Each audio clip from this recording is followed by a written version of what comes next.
마태복음 14장을 읽어봅시다. 예수님이 세례자 요한의 도움을 외면한 이유는 무엇일까요? 오병이어의 기적을 행한 예수님의 모습은 누구를 연상시켰을까요? 바다 위를 걷는다는 것은 어떤 의미일까요? 예수님의 옷자락에 손만 대어도 병이 나은 마을은 어디일까요? 마태복음은 다양한 방법으로 예수님의 그리스도 되심을 증거했습니다. 예수님의 혈통을 시작으로 모세와 같은 선지자의 모습을 통해 예수님은 구약 성경이 말한 그리스도라 말하였습니다. 하지만 마태복음 11장에서 12장을 보면 예수님의 사역을 지켜본 자들은 예수님을 믿지 못했습니다. 세례자 요한을 시작으로 예수님의 고향 사람들과 종교 지도자들은 예수님을 따르지 않았습니다. 그 이유는 마태복음 13장이 소개하는 바와 같이 좋은 밭으로 부름받은 자만 천국의 비밀을 깨달을 수 있기 때문입니다. 이러한 흐름 속에 마태복음 14장은 좋은 밭에 씨로 뿌려지는 예수님의 모습을 소개합니다. 그 모습은 크게 네 가지로 살펴볼 수 있습니다.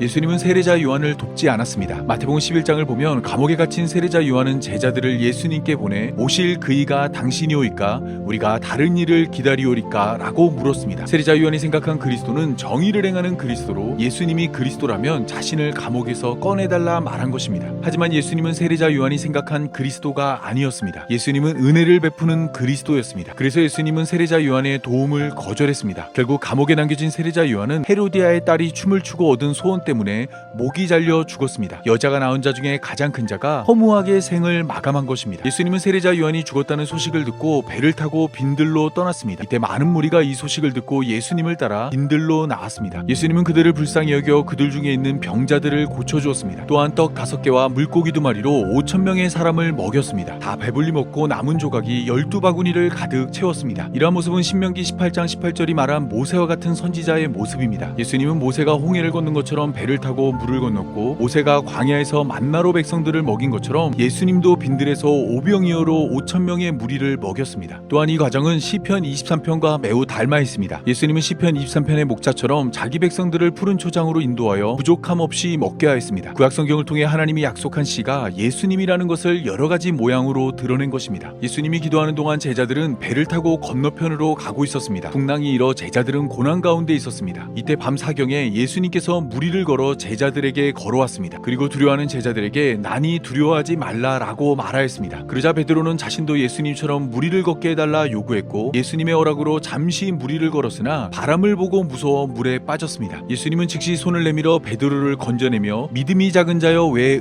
의심하느냐라고 말씀하였습니다. 이러한 표현은 마태복음 8장 26절에서도 나타납니다. 바다에 큰 놀이 일어났을 때 제자들은 두려움에 주여 구원하소서 우리가 죽겠나이다 라고 말하였습니다. 이때 예수님은 어찌하여 무서워하느냐 믿음이 작은 자들아 라고 말씀하였습니다. 두 번 다 바다를 배경으로 죽음의 위협이 닥칠 때 믿음이 작다 말하였습니다. 예수님이 믿음이 작다 말씀하신 이유는 마태복음 6장 30절의 말씀 때문입니다. 예수님은 내일 아궁이에 던져지는 들풀도 하나님이 이렇게 입히시거든 하물며 너일까 보냐 믿음이 작은 자들아 라고 말씀하였습니다. 하나님의 돌보심을 의심하는 자들에게 믿음이 작다 말씀하신 것입니다. 하나님은 공중의 새보다 들의 백합화보다 우리를 귀하게 여깁니다. 이 믿음을 가진 자는 심판의 바다에서 노아와 그의 가족들을 구한 방주처럼 하나님의 심판에서 생명을 건질 수 있습니다. 하나님이 구원하신다는 믿음이 유일한 구원의 비결인 것입니다. 풍랑을 잠잠하게 하신 예수님은 제자들과 함께 바다 건너 게네사렛 땅에 들어왔습니다. 게네사렛은 예수님이 많은 권능을 행하였으나 회개하지 않은 가버나움과 가까운 동네입니다. 마태복음 11장 20절에서 예수님은 이러한 고을들을 책망하였습니다. 그런데 이번에는 그 어떠한 책망도 없이 게네사렛에서 많은 권능을 행하였습니다. 근방의 두루 소식을 전해 모든 병자가 예수님께 나왔을 때 예수님의 옷자락에라도 손을 대는 자는 다 나음을 입었습니다. 모세와 같은 선지자로 우리에게 오신 예수님이 요단 동편에서 요단 서편으로 들어와 모든 사망의 증상들을 물리친 것입니다. 마태복음 14장은 세례자 요한의 죽음으로 시작합니다. 세례자 요한은 예수님께 도움을 청했지만 예수님은 세례자 요한을 외면했습니다. 그런데 마태복음 14장에 이어지는 이야기는 보란듯이 다른 이를 돕는 예수님의 모습이 소개됩니다. 예수님은 요구도 하지 않은 백성들을 불쌍히 여겨 권능을 행하였습니다. 줄인 자는 12바구니가 남을 정도로 배불리 먹였습니다. 물에 빠져 살려달라는 베드로의 요구도 외면하지 않았습니다. 모든 병자가 예수님의 옷자락만 만져도 나음을 입었습니다. 세례자 요한만 빼고 말고 모든 사람들이 예수님의 도움을 받은 것입니다. 그렇다면 세례자 요한이 예수님의 도움을 받지 못한 이유는 무엇일까요? 그 이유는 마태복음 13장 마지막 절에서 찾을 수 있습니다. 마태복음 13장 58절은 그들이 믿지 않음으로 말미암아 거기서 많은 권능을 행하지 아니하였다 말합니다. 예수님은 고향 사람들이 예수님을 배척하자 그곳에서 능력을 행하지 않았습니다. 이러한 말씀은 세례자 요한에게도 적용됩니다. 그는 예수님에게 오실 그이가 당신이오리까 우리가 다른 일을 기다리오리까 라고 물으므로 예수님의 그리스도 되심을 의심했습니다. 예수님의 고향 사람들처럼 예수님을 믿지 않으므로 예수님의 도움을 얻지 못한 것입니다. 따라서 우리는 마태복음 14장을 읽으며 우리의 작은 믿음을 큰 믿음으로 인도하는 예수님의 걸음에 주목해야 합니다. 예수님은 돈이나 명예를 따라 움직이지 않습니다. 혈연이나 학연이나 지연에 얽매이지도 않습니다. 성과와 성공으로 판단하지도 않습니다. 예수님은 오직 믿음 하나만 보십니다. 믿음을 가진 자만 방주처럼 무리를 걷는 예수님 안에서 예수님의 도움을 얻어 구원에 이를 수 있습니다. 이 사실을 기억하며 마태복음 14장을 읽어봅시다. 어느덧 벌써 마태복음 절반에 이르렀습니다. 모두 화이팅입니다. 제14장. 그때 분봉왕 헤롯이 예수의 소문을 듣고 그 신하들에게 이르되 이는 세례 요한이라. 그가 죽은 자 가운데서 살아났으니 그러므로 이런 능력이 그 속에서 역사하는도다. 전에 헤롯이 그 동생 빌립의 아내 헤로디아 일로 요한을 잡아 결박하여 옥에 가두었으니 이는 요한이 헤롯에게 말하되 당신이 그 여자를 차지한 것이 옳지 않다 하였습니다.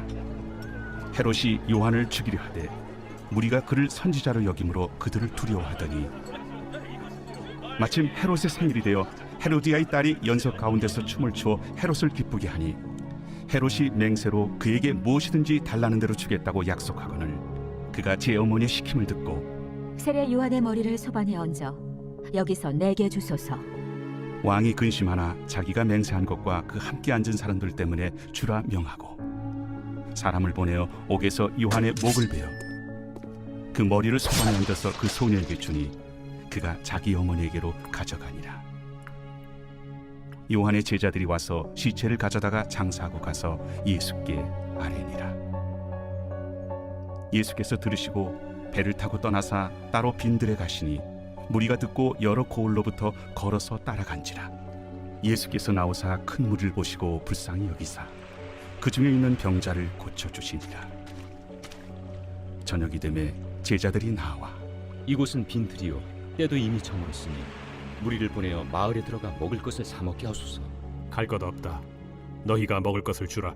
여기 우리에게 있는 것은 떡 5개와 물고기 2마리뿐이니이다. 그것을 내게 가져오라. 무리를 명하여 잔디 위에 앉히시고 떡 5개와 물고기 2마리를 가지사 하늘을 우러러 축사하시고 떡을 떼어 제자들에게 주시매 제자들이 무리에게 주니 다 배불리 먹고 남은 조각을 12바구니에 차게 거두었으며 먹은 사람은 여자와 어린이 외에 5,000명이나 되었더라.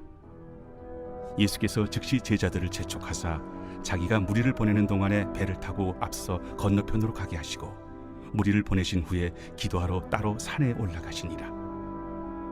저물매 거기 혼자 계시더니 배가 이미 육지에서 술이나 떠나서 바람이 거스름으로 물결로 말미암아 고난을 당하더라. 밤사경에 예수께서 바다 위로 걸어서 제자들에게 오시니 제자들이 그가 바다 위로 걸어오심을 보고 놀라 유령이라 하며 무서워하여 소리 지르거늘 예수께서 즉시 이르시되 안심하라. 나니 두려워하지 말라.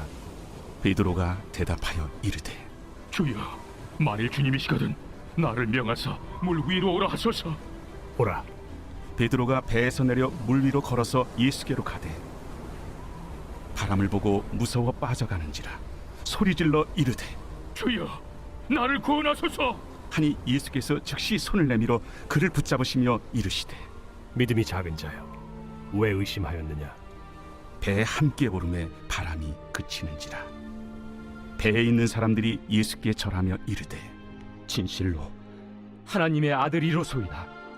그들이 건너가 게네사렛 땅에 이르니 그곳 사람들이 예수이신 줄을 알고 그 근방에 두루 통제하여 모든 병든 자를 예수께 데리고 와서 다만 예수의 옷자락에라도 손을 대게 하시기를 간구하니 손을 대는 자는 다 나음을 얻으니라.